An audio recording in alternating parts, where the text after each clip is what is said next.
Hey, this is Trish with Peregrine Designs, and I wanted to do a follow-up video on the Rowenta. This is the 8520. This is the perfect steam iron, and I wanted to do a follow-up because I've learned a couple things since my last video, and and some of you have said, hey, do another video, and I said, okay. And I'll talk to you about the things that I've learned. I love my iron, and as you know, I do just a ton of sewing. I'm a really big sewer, and so I'll be in my sewing room for 4 hours, 6 hours, sometimes 8 hours in a session, and so I expect my iron to be able to be in there with me. And so this is why I like the iron, is because it's so competent. I will, up front, I will apologize. I have a tendency, and it's my little peanut brain, I have a tendency to refer to my things I love as her, and so she and her will frequently slip into my conversation, so I apologize. It's a habit. My sewing machine, her name is Daisy. My embroidery machine, her name is Annabelle, and my car's name is Zuzu. So I'm so sorry, but it's just terrible. Let's go into the machine itself. This is the newest. I didn't see any newer machine that Rowenta has come out with, so this is the one we've got so far. This is the 8520, and let me go ahead, let me show you the back of the machine. I don't have it on yet, but I'll show you the back of the machine so you can get some references. On the back of the machine, where my thumb is right here, that's your on-off switch. That is a piece that I really like about the machine. This machine stays on as long as you want it. It doesn't have an 8-minute shutoff, and I really, really like that. Rowenta must have done a nice job of talking to some sewers. We call ourselves sewists because we're sewer artists, and if you're a sewer, you're an ironer. And so what is really distressing and irritating to a person who irons all the time is to have a machine that automatically shuts off after 8 minutes. That's a big non-starter. So they were smart. This is an on-off machine, and I love it, and that's great. It also has, if you take a look at the back, up here, as I hump this thing up there, there's an eco mode, an economy mode, and we'll talk about that in just a minute. But what the economy mode does is it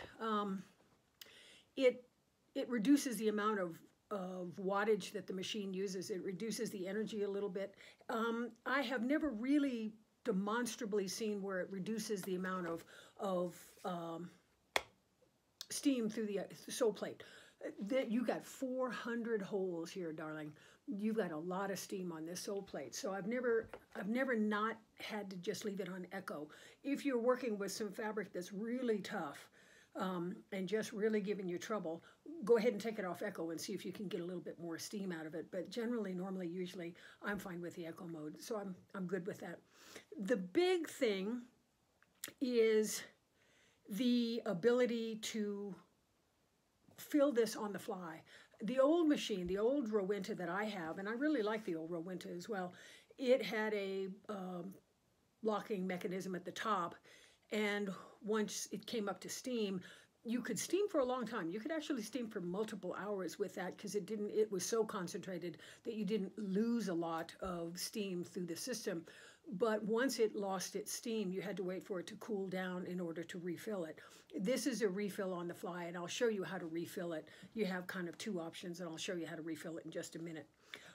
One thing also here is on the back of the machine, as I sit there and schlump this machine for you, there is a reset mode, and you have 3 toggles here. One says, hey, listen, you need water. One says you've got calcium buildup. One says steam, and I'm not sure exactly what the steam thing means, but the calcium buildup is what you will see frequently. When you have the machine on and you're operating the machine will periodically, and I think it has a set clock in there. I don't think it gives you a calc indicator light because it senses calc. I think it comes on because it's a clock mechanism, and it says, hey, listen, at this many hours the machine is going to automatically come on and say, hey, decalc it. And so let me show you how I do that. Once you see that little light come on, it's going to be kind of like an orange light. Once you see that light come on, turn the machine back off. I want this machine completely cold. If you've seen the light too late and your machine is on and it's operational, go ahead and just sew for the day and go ahead and iron for the day and you'll be fine. Just remember that the next time you turn, you know, next time you turn it on, that light is going to come on, and you're going to need to turn the machine off. Keep it cold, because you want to get the, I call it the spoon out, but it's a spoon that apparently attracts the minerals in your water, and it coats the spoon and not the inside of the mechanism. So it's a really nice feature. To do that, on the side of your machine, there's a there's one of these, and this here is where you go ahead and take out the spoon. Let me see if I can get my camera to kind of come down a little bit. I apologize. Let me see if I can get my camera to come down where you can kind of see that a little bit better. Yeah, I'm sorry, that's a little angled. They say, you know, you can drain it out. I don't drain it out. You're just not going to lose a lot of, you're not going to lose a lot of water in here if you just go ahead and open it up. That's not going to be your problem. So I'll put it on a towel, and it'll drip a little bit of water, but it won't be terrible. Be advised, though, the reason why it has to be cold is because this has completely got to steam, it's got to cool down, and it's got to reduce the pressure. This is a very big pressurized machine, and if you try to take this off with a lot of pressure in there, you're going to have a massive problem on your hands. You're going to have a steam is going to come flying out, and it could scald you. It's very dangerous. It's not something you want to play with. And I would also be afraid that if this were not securely fastened in, I'm not so sure this wouldn't shoot out like a bullet. So don't do it. So you just go ahead and open it up and keep on opening, and you pull it out. So that's how much water you've lost. Not much water. A little bit of water, but not, you know, not a ton of water. I'd probably say, you know, half cup or quarter cup or something like that. So I didn't have a big issue with the water. This is your, I call it a spoon. This is what apparently attracts the calcium and the minerals in your water.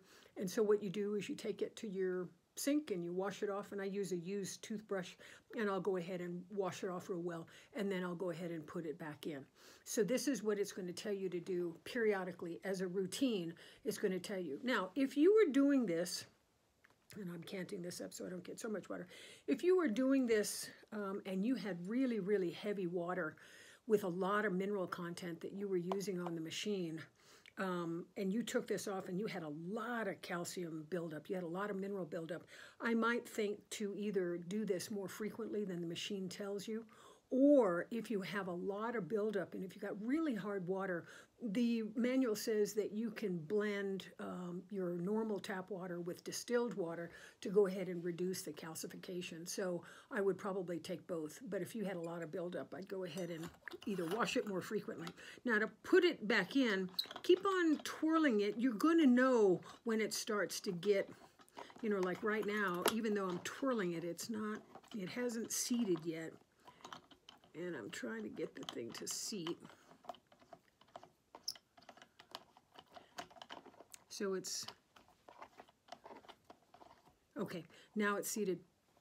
And go ahead and do it reasonably tight. Not unbelievably tight. This doesn't need to be torqued, but it needs to be tight enough. This is under, like I said, this is under a great deal of pressure. And so I want this thing tight enough. Once you've done that, you can put your cap back on. This is your calc away cap. Okay, and you can put your cap back on, and your cap is back on. And then when you turn the machine on, you will still have a blinking light. You'll go ahead and press the reset button, and the reset button should reset the timer inside the machine that tells you, hey, you got to fix your calcium, or you got to fix your, you know, clean your spoon. So that's a very easy thing. Another nice thing, and let me go ahead and lift this back up so you can see a little bit. Sorry. Okay. Is the machine has a safety lock here. And that's actually pretty nice because you can put your main body in here, your base, and this is the base, this is actually the iron, and you can lift up this safety lock and you can lift the machine. Nice, helpful. Helpful if you're traveling in the car. You know, you can keep it from rolling around and coming unmoored from its housing. So a nice feature. I like that. Let's talk about water usage. The machine is designed, and I think in some respects, I think the machine is designed to take predominantly tap water. And I think that's probably because it's an economic thing for you. You know, certainly you want that. When I first did my first video, my machine was making an enormous noise. When it was shuttling water from the water housing into the steam chamber, good Lord. I mean, it sounded like a bomb was going off, and it was really off-putting. Let me put this up so you can kind of see me and you're not looking at my fingers. It was off-putting, and it was loud, and I was kind of always afraid that I was going to wake people up because it was really loud.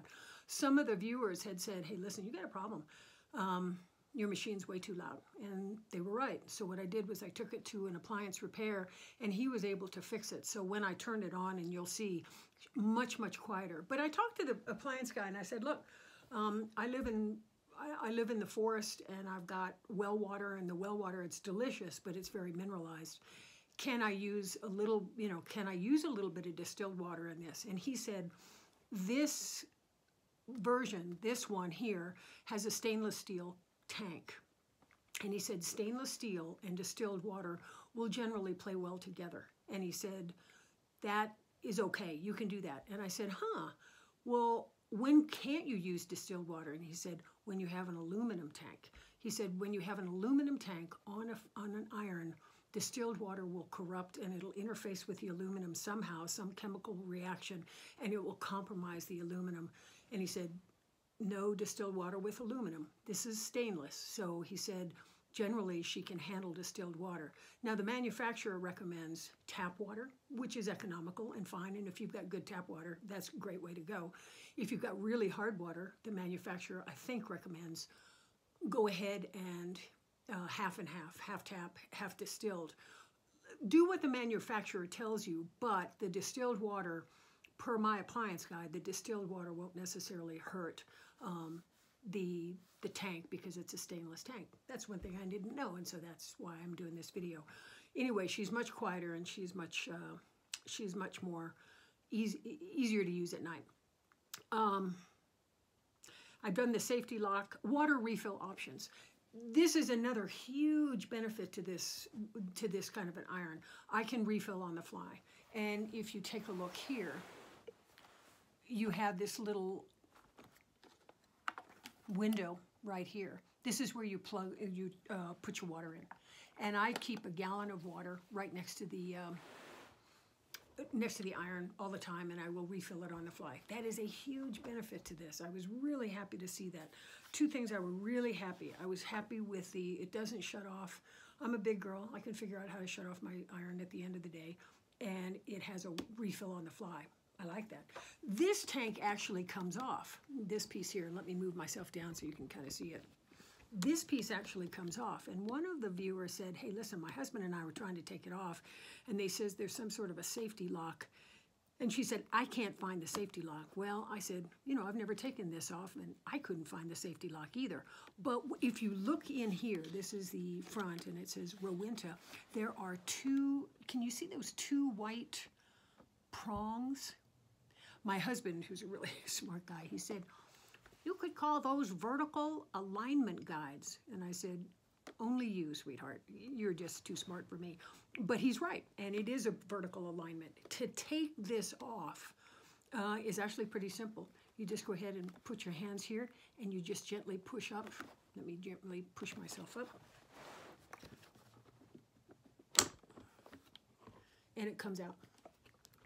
And that's all it is. So if you took a look at these alignment guides, prongs, they look like teeth. There are no clips to them. You don't have to maneuver them, but you have to lift up. You have to lift up. You can't lift out. You've got to lift up. So it just kind of comes out. And you can see you have a little plug here. But these prongs are not clips at all. These are just guidelines. And so that was terrific. What makes this a nice option for you to be able to physically remove this, okay, is if you're transporting the unit, you want to get rid of the water. So it's really nice to be able to take it to the sink, dump the water so that you can transport it, or if you have to box it and ship it, easy to do. As a rule, I would not do this to put water in the tank every day. I mean, I'll put 2-3 loads of water in the tank on a sewing sitting. And so I don't want to constantly take it on, take it off, take it on, take it off, because I feel like that is an area where this whole mechanism could fail. So for me, I use the easy way. But if I'm transporting, absolutely, I'll go ahead and do I'll go ahead and take this off and go ahead and dump the water. Now to put it back in, no big problem. You just go ahead and put it back in. Those guides will help you guide it in, and then it snaps back in. So it's very nice. I really like that. Okay, so now let's go ahead. We've talked about the water refill on the fly, like I like, or you can actually take the reservoir off for transport, for packing. But like I said, I would be hesitant about doing that. But that's the other thing that I didn't know that it would really do, and I think that that's really a great idea. Let's talk about the Soleplate. The reason why it's so good is because you've got this really terrific 400 hole Soleplate. Girl, you got some serious steam coming out of here. And boys, you have some very, very serious steam coming out of here. And I really like that. It's a stainless plate, and it works great. So let me talk about a couple things. One thing that I would really, really, really recommend that you get is a Soleplate cover, a shoe cover, Soleplate cover. You can look on Amazon. They don't have the one that I have on Amazon, but I actually found it, and let me show you what it is. It's this one. You can tell that it's for the Rowenta because it has that very pointy end to it, and it accommodates the 400 soles. So I went online and I went down and the nice thing about it is it goes in, okay, and then it just snaps in. You know, it's just wonderful. This is a Teflon Soleplate cover and shoe guard, something like that.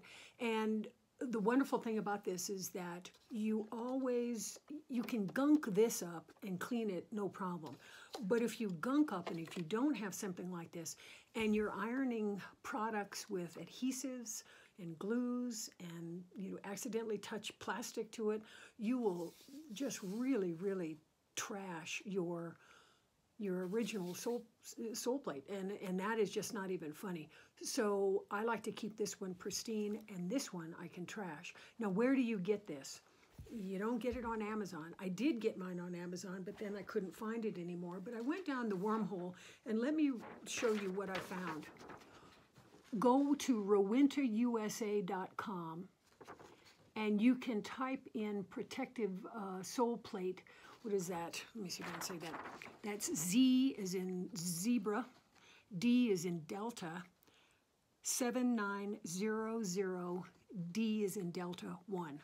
So it's ZD 7900 D1. I saw it as of February 2020. That's when we're talking. I saw it for about $23, $22.90, something like that. So that worked really well. So for 20 bucks, wow, this is great. Now, you're saying to yourself, why is it so great? First, you can gunk this up and you can really get some product on this and you haven't corrupted your original Soleplate. Second, you've got enough holes in here so that 400 holes your steam will get through. Third and fourth, you can put your iron at a higher setting.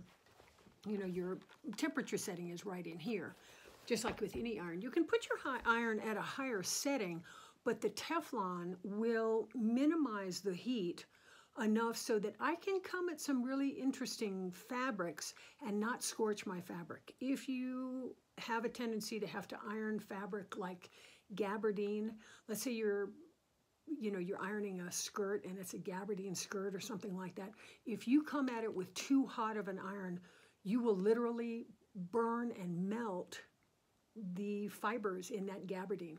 And so when you've melted it, you get a gloss on it. You get a glassy gloss on it, a shine. You're never getting the shine off. You've ruined it. You'll never get the shine off. So this Soleplate is very nice. Always test, don't be a knucklehead. Test it first. But this Soleplate will always be a real help in terms of mitigating you destroying more interesting fabric.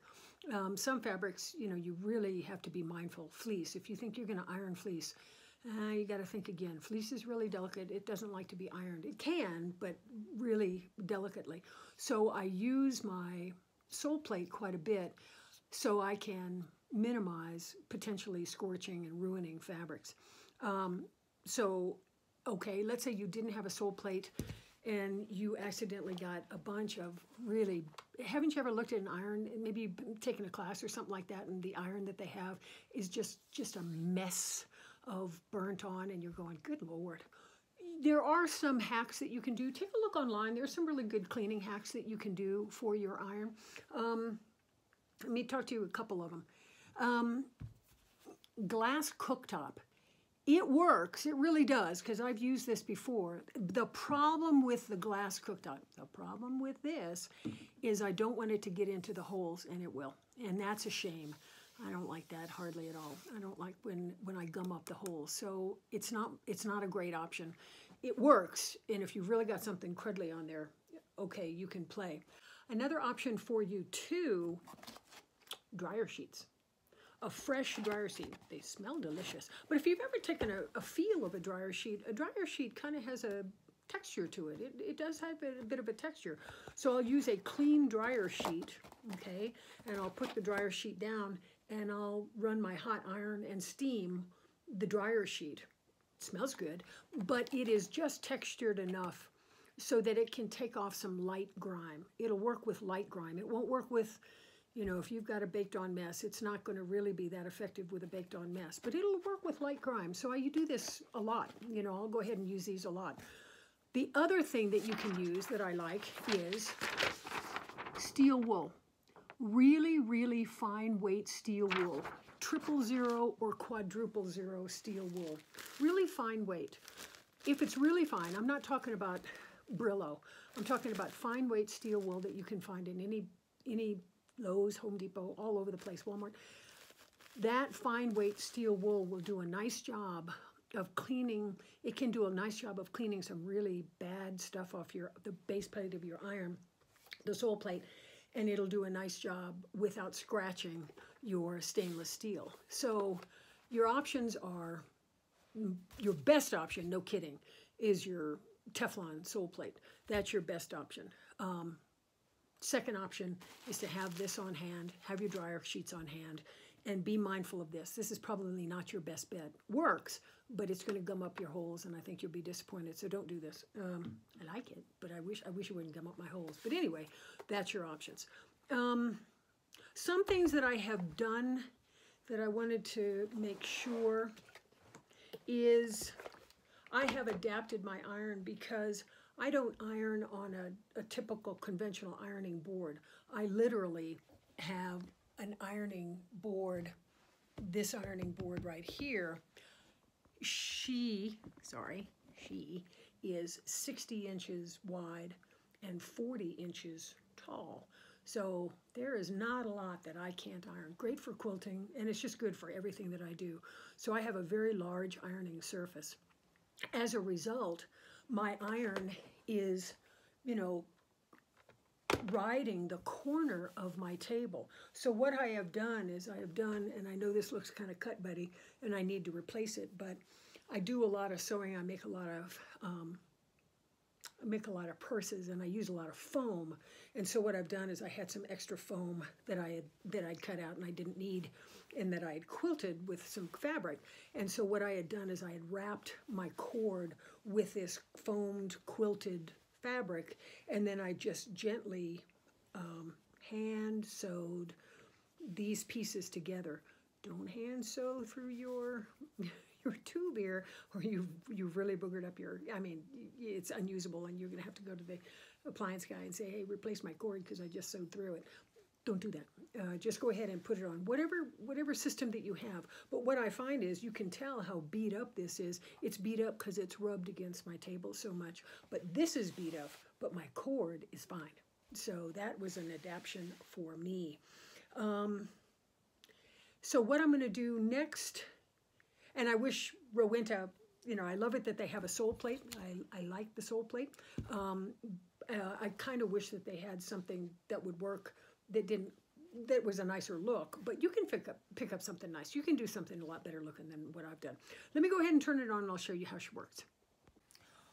Okay, it has reached the temperature that it needs to, and you can see that you know, the machine is saying, hey, listen, we have steam and she is ready to go. If she's blinking, that means she's not quite ready to go. She's on echo mode, and that's fine, and I don't need to do my spoon because I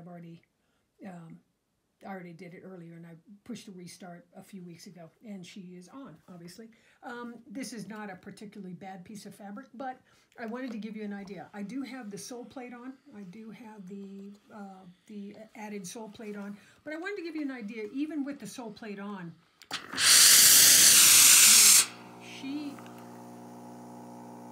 that's the sound of the water shuttling itself into the chamber. Not a loud sound. This iron had a problem before, like I told you, and I had to take it to the appliance guy, and he fixed it. So the sound now, yes, she makes a sound, but nothing like she did. And so this is a pleasure to use, and I can deal with this all day long. Even with the Soleplate on, even with this on, the steam is very, very competent.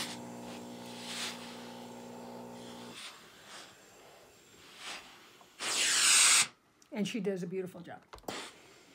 So, and that's with the echo mode. So even with your Soleplate on, the echo mode works really well. So I was real pleased about that. With the Soleplate off, you know, who knows? Let me see what happens if I turn off echo and turn off the Soleplate. I'm not so sure I will absolutely, taking off the Soleplate. I'm not so sure I will absolutely notice the difference, but I mean, she steams. It steams. I just don't find an enormous difference between the economy mode and the regular mode. I don't, and now my plate is back on. So I really like the form factor of the iron. The iron is very good for me, and it does exactly what I need it to do. Okay. I hope I've covered everything. The things that I learned that I hadn't learned before, a couple things. One, once I got it repaired, it really did make a big difference in terms of how loud it was. And so I was really pleased about that. The second thing I learned was how distilled water interfaces with stainless steel versus aluminum.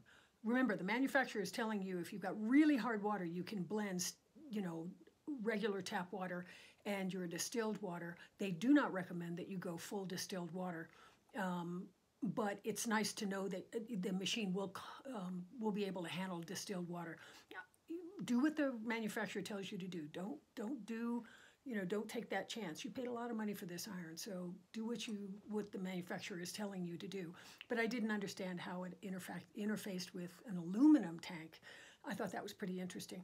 Third thing is I'd never taken off the removable water tank, and that's just a basic lift, and so that's really great, easy to do. I wouldn't do it as a rule. I'd go ahead and fill it on the fly. I would only take that water tank out when I needed to transport the iron, and I didn't want it spilling all over the place. So just because I don't want an additional fail point. I hope I've answered all of your questions. I really like the iron. I think this is still the iron. This is the most improved iron that Rowenta has designed yet. It'd be interesting to see what they come up with next. But I do hope you liked the video, and happy ironing. Okay, this is Trish with Peregrine Designs. Thanks so much.